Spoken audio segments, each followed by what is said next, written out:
সিদিনা আছিল 31 মাৰ্চ 2019।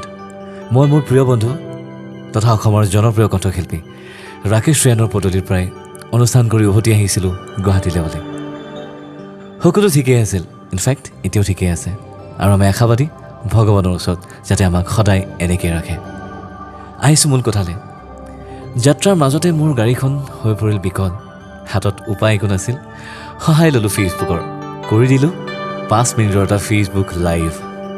বোকাখাটৰ নিকটৱৰ্তী এলেকাৰ যিমানবোৰ শুভাকাংক্ষী খুব কম সময়ত গোট খালে সেয়া সঁচাকৈ শলাগনীয়। আৰু তাৰে ভিতৰত শংকু হাজৰিকা আছিল অন্যতম। আৰু যদি শংকু নথকা হয় হয়তো আজি এই কাহিনী আপোনালোকৰ আগত মই আগবঢ়াব নোৱাৰিলোহেঁতেন। বলকচোন আমাৰ কাহিনীৰ মাজলৈ সোমাই যাওঁ। মোৰ দৃঢ় বিশ্বাস আপুনি প্ৰেমত পৰিবই লাগিব। শংকুৱে আমাক সেই জেগাডোখৰৰ পৰাই ৰিকভাৰী কৰি লৈ আহিল বোকাখাটলৈ বুলি। মোৰ সাংঘাতিক বেছি ভোক লাগিছিল, আৰু শংকুক মই কৈছিলোঁ, ঐ ওচৰত ক'ত হোটেল আছে লৈ যাচোন মোক। এণ্ড হি ৰিপ্লাইড মি, আছে এখন ৰাণা ধাবা, তই ভাল পাওঁ নাপাওঁ নাজানো। মই ক'লোঁ ব'লচোন, এতিয়া যি খাবলৈ দিওঁ তাকে খাম। আমাৰ যাত্ৰা চলি গ'ল ৰাণা ধাবালৈ বুলি।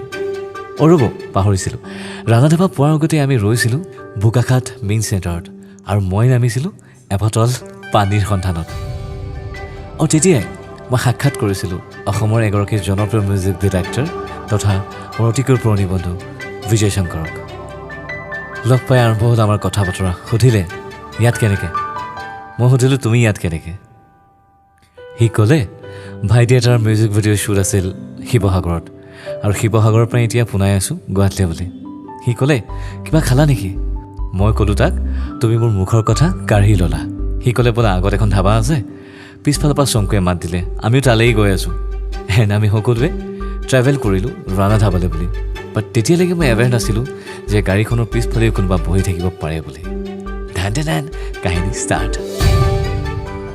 এটি নিৰিবিলি পৰিৱেশ, ট্ৰাকেই ট্ৰাক, তাতে ৰাতিৰ কথা, আৰু ৰাতিৰ পৰিৱেশটো জানেই, তাতে এখন লাইন ধাবা।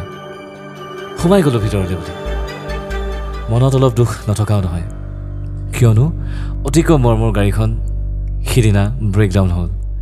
মোৰ লগত আছিল মোৰ ভাইটি বিট্টু এণ্ড মোৰ বন্ধু ঋতু। দুজনে অৰ্ডাৰ কৰিলে, মই খাবলৈ বহিলোঁ, কিন্তু মনত যেন সেই খোৱাৰ হেঁপাহটো একেবাৰেই নাছিল। হঠাৎ মোৰ চকু গ'ল বাহিৰত জ্বলি থকা জুইকুৰালে। জুইকুৰাই যেন হাত বাউলি মাতিছিল। জুইকুৰাৰ কাষতেই থকা বুলেটখনত বহি ভাবি গ'লোঁ ধেৰ কথা।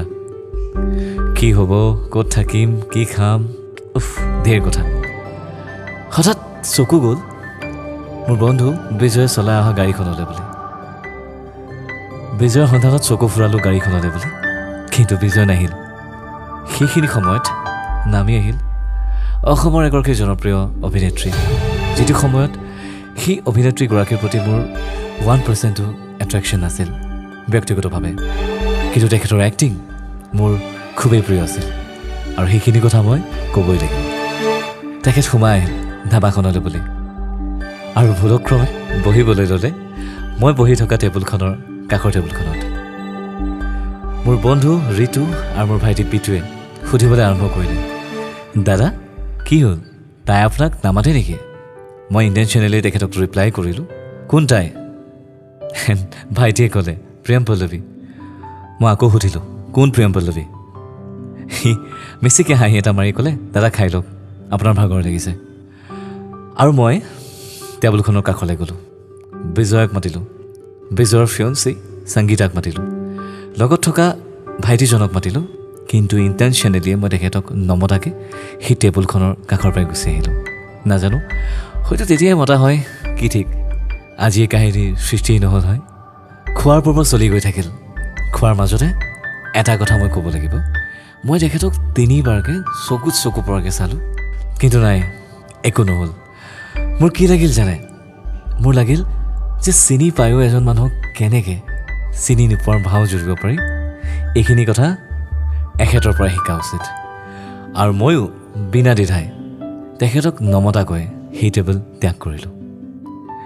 তেখেতসকলে যাত্ৰা আৰম্ভ কৰিলে গুৱাহাটীলৈ বুলি, কিয়নো তেখেতসকলৰ যথেষ্ট দেৰি হৈছিল, আৰু মই চাই ৰ'লোঁ গাড়ীখনলৈ কি ঠিক এবাৰ ঘূৰিয়ে চাই নাই কাম নহ'লেই বাৰু ইনফেক্ট মই এক্সপেক্টো কৰা নাছিলোঁ 31 মাৰ্চৰ কাহিনী ইয়াতে শেষ হ'ল সময় গতিশীল আমি সকলোৱে জানো চলি গ'ল আমাৰ জীৱন চলি গ'লোঁ আমি সময়ৰ সোঁতত 24 আগষ্ট মোৰ প্ৰিয় বন্ধু ৰাকেশ আৰু মই একেলগে পুনৰবাৰ সমবেত মোৰ ঘৰত এটি জনপ্ৰিয় গীত বুলি ভাবোঁ সেই গীতিৰ সৃষ্টি মোৰ বেডৰুমত ৰাকেশৰ হাতত গীটাৰ মোৰ হাতত হাৰমনিয়ামখন আমি গীতটিৰ কম্পজিশ্যনৰ কাম আৰম্ভ কৰিছিলোঁ সেইদিনাই নিশা 11:25 মোৰ এতিয়া মনত আছে আৰু গীতটিৰ কম্পজিশ্যনৰ কাম প্ৰায় শেষ হৈছিল পিছদিনা অৰ্থাৎ 25 আগষ্টৰ পুৱা 4:45 এই যে নিশাৰ পৰা ৰাতিপুৱালৈ আমি গীতটিৰ কাম সম্পন্ন কৰিলোঁ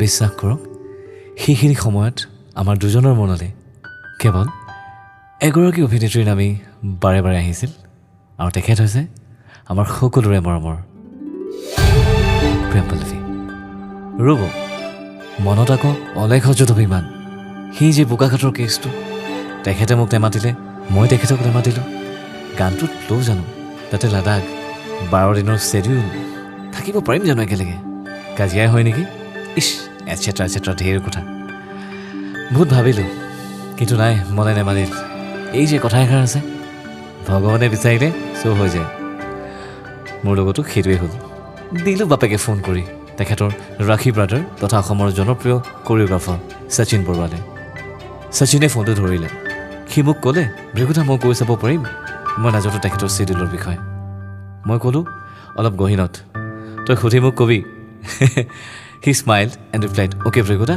মই যিমান সোনকালে পাৰোঁ ক'ম 2 দিন গ'ল 3 দিন গ'ল এইফালে টিকেটৰ দাম বাঢ়ি গৈ আছে মনততো অভিমান বিৰাজমান হৈ আছেই এইফালে লাডাখৰ টিকেটৰ দাম ডেইলি বাঢ়ি গৈ আছে এইবাৰ কিন্তু অকণমান খঙত শচীনলৈ ফোন কৰিলোঁ শচীন পল্লৱী যাব পাৰিবনে নে নোৱাৰে চিধাকৈ সুধিলোঁ আৰু তেখেতক যিমান পাৰে সোনকালে মোক জনাবলৈ ক'লোঁ আৰু শচীনেই 15 মিনিটৰ ভিতৰত মোক জনালে ভৃগুদা পল্লৱীয়ে গানটো কৰিব মনটো ভাল লাগি গ'লোঁ টিকেট কাটোতে তেখেতৰ পেন কাৰ্ডখন যে মই কিমানবাৰ চালোঁ হিচাপ নাই তাৰে আমাৰ প্ৰস্তুতি তুংগত আমি সকলো সাজু লেহ লাডাখত 2টা গান শ্বুট কৰিলোঁ বুলি আৰু তাৰ পিছদিনা অৰ্থাৎ 26 আগষ্ট তাৰিখে আমি সকলোৱে লগ হ'লোঁ গুৱাহাটীস্থিত স্বৰ্গীয় গোপীনাথ বৰদলৈ শুৱনি ইণ্টাৰনেশ্যনেল এয়াৰপৰ্টত ভগৱানৰ যে কি লীলা সকলোৱে নিজৰ নিজৰ ছিট ছিলেক্ট কৰি ল'লে